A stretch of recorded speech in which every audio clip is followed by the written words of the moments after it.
Good morning. Kumusta? Nadaanan natin si Kuya. Anong pangalan mo? Lodi po. Lodi as Lodi in Tuslok. Laudi. L-A-U L-O-U-D-Y. Loud. L-O-U-D-Y. Opo. Kakaiba yung pangalan ni Kuya. So ito yung ginagawa mo, nagtatanim ka. Opo. Kunti pa lang po natanim. Napansin namin kasi habang papunta kami dito sa Canaga, itong bulaklak ng... Sa'yo din ba yan? Hindi po. Iba na po may-ari po niya. Iba na yung may-ari niyan. Opo. Sa ngayon po, nagtatanim po ako mais.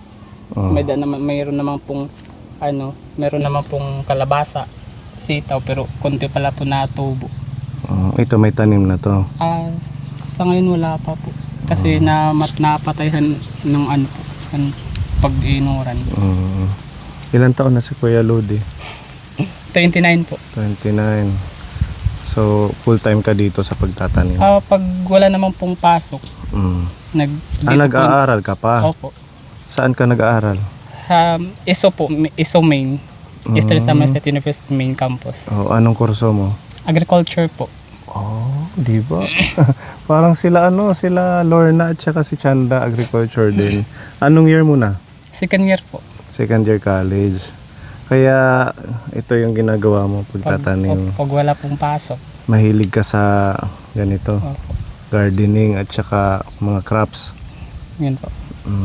So sa pag-aaral mo na nababalansi mo pa yung sa school at saka dito. Sa pag-aaral po, nababalansi ko naman din po. Kasi pag vacant naman po, pag wala na pong pasok, dito po ako. Pero pag meron, hindi po ako napupunta dito. Hindi po ako pumupunta dito pag may talaga pasok. Diba? Bihira yung ganito na nag-aaral tapos nagtatanim ka po. Siya kahit pa paano. Sa bagay kasi agriculture ka. Opo. Ano yung plano mong major? Sa ngayon napaplanahan ko po magme-major po akong agronomy or crop science. So yung agronomy sa ano yun? Sa sa tanim. Pagtatanim. Ano ba crops. yung mga major sa ISO? Madami yun. Marami naman po. May general. Pag general, lahat po ng majoring, yun po yung pag-aaralan mo. Pero pag mag crop science or agronomy, yun lang po yung major na pag-aaralan nyo po. Ganun po pala yun. At least meron tayong idea. Hindi lang pala pag sinabing agriculture ay sa tanim lang. Sa pagtatanim lang. Oo, meron siya din yung mga kagayang kay Chanda. Yung sa animals naman. Animal science. Parang veterinaryo ang tawag doon. Mga ganun po. So ito sa'yo din to, Kuya Lodi. Opo. Dito. Yan yung mga naanohan niya, nadamuhan niya. Anong plano mong itanim dito, Kuya? Meron na po kung natubo na okra. Kaya dito na ako na po ipag-okra. Ito. Opo. Nandito sa ilalim.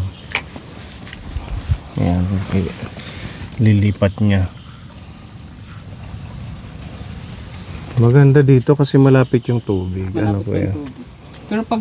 Pero pag tag-init, mawawala na pong tubig, dun po ako sa baba nag-iigib.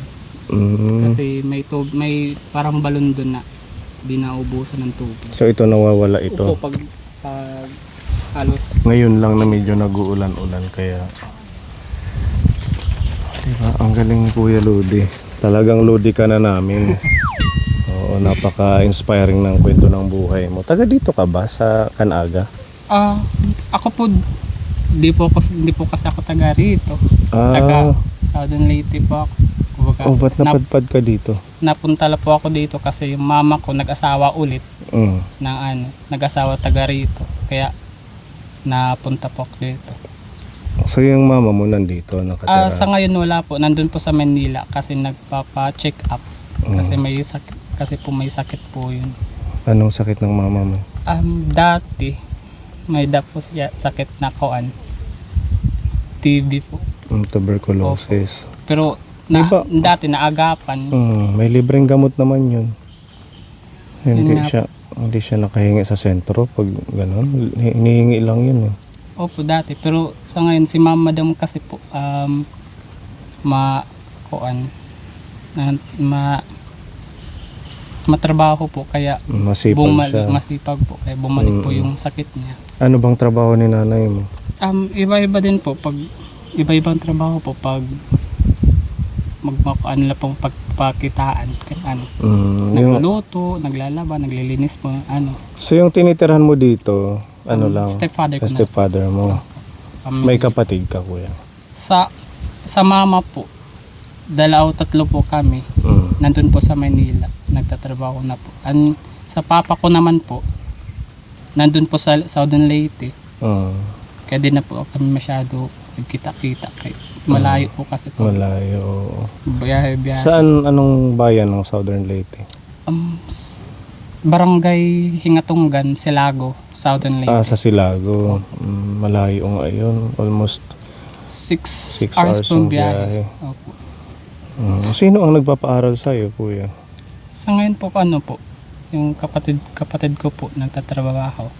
Saan siya nagtatrabaho? Dito lang, sa Borongan? Sa Maynila. So, naanuhan ka niya ng mga panggastos mo? Sa pag-aaral po, opo, nasusustentuhan naman po sa pag-aaral. Pero sa pagkain, kuhan ka naman po ng stepfather ko. Napoprovide ng Napoprovide stepfather naman po. mo. Opo. Pero yung nanay mo, babalik din dito? Opo. Pag gumaling siya? Napapako. Ilang buwan na siya na nandun? Simula pa po nung November. Opo, mga 2 buwan or 2 buwan na. Bukas nasa iso ka. Opo. Baka ma-meet mo doon si Lorna at saka si Chanda. Sa department mo lang yun, mga scholar natin. Ito yung pahingahan. Sino na ang gumawa na ito? Ako lang po. Ikaw lang? Opo. Sa bagay kasi pag naulan or pagod ka na gamas, magtanim, papasok siya dito. Magaling si Kuya Lodi Capone. Parang daw po ng baboy. Ha? Parang kulungan daw po ng baboy. Maganda naman. At least may Sisilungan. sisilungan siya. Halimbawa pag umulan. Ano ba ang kailangan ng mga seeds? Ngayon, para if in case na makabalik kami, pwede naming idaan. Pag po, Nakita ko kasi okra pa lang itong mga mo dito, punla. tas mas po kasi ngayon po, mais. Kasi po, mais hindi po kasi masyado sensitive pag ulan, tsaka araw. Okay po ang mais. Tapos, kalaaw. Pag kalabasa naman kasi nalalata po kasi pag masyadong maulan. Pag ganitong medyo paano pa lang siya. Talong din Talong, po. okay na. Hindi po masyado sensitive pag po. Sige, para madalan ka namin. Sigarilyas, pwede rin maglalagay ka lang dito ng... Kumbaga balayan po. Nakabahay-bahay. So itong lupa dito na pinagtataniman mo, pinaalam mo lang? Opo, pinaalam ko na po may yung doon na may doon po na bahay. may bahay. Galing si Kuya Lodi. Meron na rin siyang, chives? Tawag sa amin po tawag ka na Dito sa aming Gandayapi ang tawag, yung pang sa mga nausog. si Bujing tawa, sa amon si Bujing sa Bisaya. Si Bujing tawag. Tatawag na panakot. Panakot. Oo. Dinhigin tatawag na panakot. Dati po nag-aaral po ako doon sa Southern Leyte. Nag-transfer. Nag-transfer po ako dito. Ano yung course mo doon? Agriculture din po. Pero agribusiness po doon. Ano naman yun?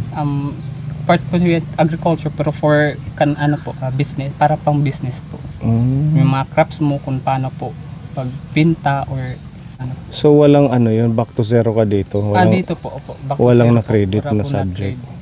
Ganun pala. Kumusta naman ang pag-aaral ni Kuya Lodi?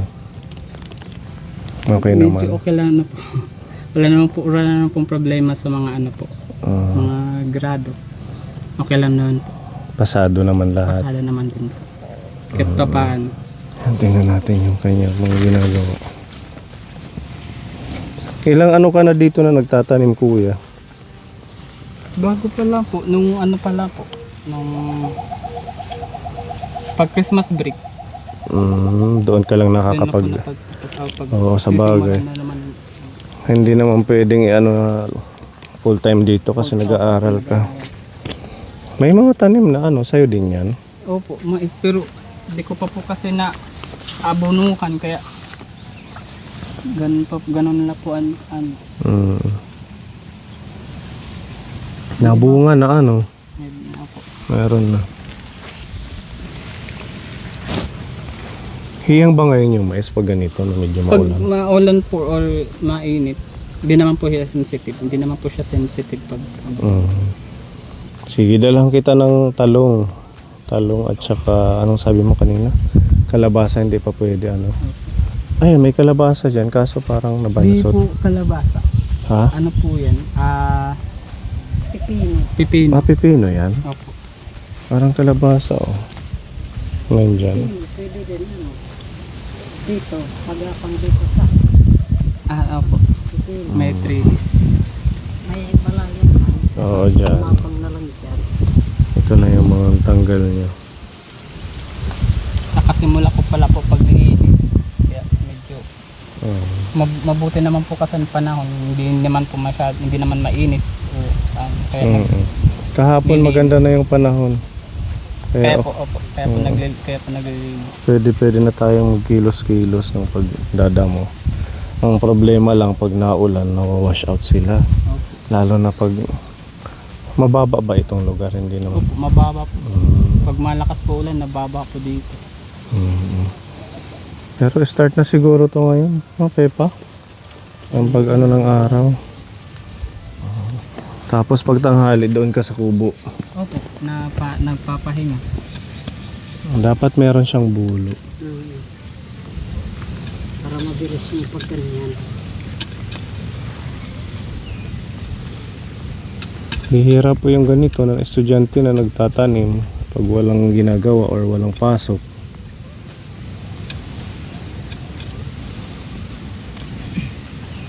Depende lang siguro kung hilig mo, ano kuya. Ganon din. Kasi din sa amin sa Leyte, ganun po kasi trabaho namin ng lolo. Kabukid naman din po. Sa Leyte, ganun din ang ginagawa nyo, pagsasaka. Sa saka, pagtatanim din po ng mga gulay. Kaya sanay ka. Opo. Mm. Pero kasi,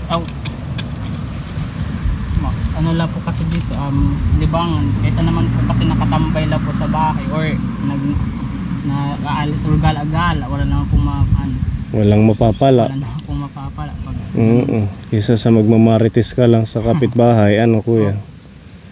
Oh, dapat pamarisan si Kuya Lodi. dati po yung panahon, mayroon pa gugulay or mabibenta kung mayroon pong sobra or ano po. Totoo. Hindi ka ba naboboard pag ganito? Sanay na. Hindi naman sanay na po kasi. Mga malayo sa bahay pero mga kubo-kubo, ganon din po malayo po yung mga kubo-kubo dito.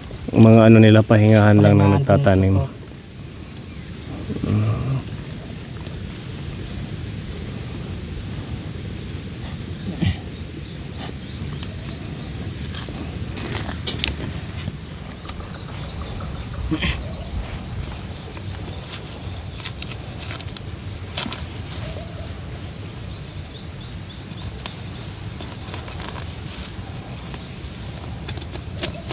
Pero hindi na kayo babalik ng Southern Leyte ng mama mo. Wala na po nakwento si mama pero pag ano po, babalik po kami na sa Leyte, bakasyon na lang po. So dito na talaga kayo. Dito na po. Opo. Bakasyon pag wala nang pasok, ganun. Yan ba yung magiging tawag sa'yo? Agronomist? Ganun? Or agriculturist po. Agriculturist. Opo. Anong message mo sa mga makakapanood nito, lalo na yung mga estudyante? Ano na lang po, kung pwede, kahit maliit lang po na space, magtatanim na lang po. Kahit sa bakuran, Opo. kahit sa paso.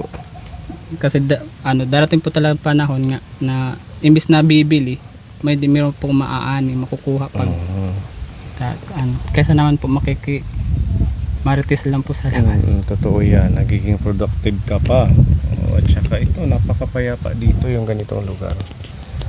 Tahimik, tapos habang nagagamas ka ng damo, mapayapa, maano yung hangin. Maano po ang Kaya siguro, yung personality ni Kuya ganito, gusto niya yung tahimik lang na po. Yan, thank you ha sa Sige po, pag-share sir. ng Salamat kwento ng iyong buhay at meron kaming ipapaabot na tulong sa iyo para magamit mo sa pag-aaral. Ayan, may blessing kay Kuya. Galing po ito kay Tita M. I-ano mo na lang to sa pag-aaral mo. Opo. At saka ito naman galing kay Tita Marie. Yan, para idagdag mo din. Deserve ni Kuya dahil masipag. Maraming salamat po kay Tita Marie at saka ni Tita M. Malaking tulong na po para sa akin sa pag-aaral, pang budget po sa pagkain or minsan sa pamasahe. Maraming salamat po. Tsaka po kan Sir Pony Aldi vlog. Maraming salamat po din po. I-follow mo yung ating vlog ha. Sige po. Sabihan mo yung mga kaklase mo na manood sila ng vlog natin. Okay, thank you. Maraming Thank salamat you. din po, sir. Sige po. Ayan, God bless at sana dumami yung pananim mo at saka maging okay lahat. Pabalikan ka namin, i-update natin yung mga next na ginagawa dito ni Kuya Capone. Okay, sige ha, para hindi kami makaano sa oras Sige mo. po. Alam kong busy si Kuya Lodi. Salamat din po sa pagpunta dito po. Na kita niyo po ako naglilinis. Maraming salamat din po sa lahat. Welcome. Okay nga di kami ha. Sige po, sir. Hinay, Salamat. pero may God bless. God bless din po sa inyo. Pati sa mga kasama. Pagbabiyahe po. Sana po walang disgrasya na po. Ikaw din, thank you. Sige, salamat po. Babalik kami, dadala kami ng talong tsaka okra para malagyan mo dito. Sige po, sir. Salamat po.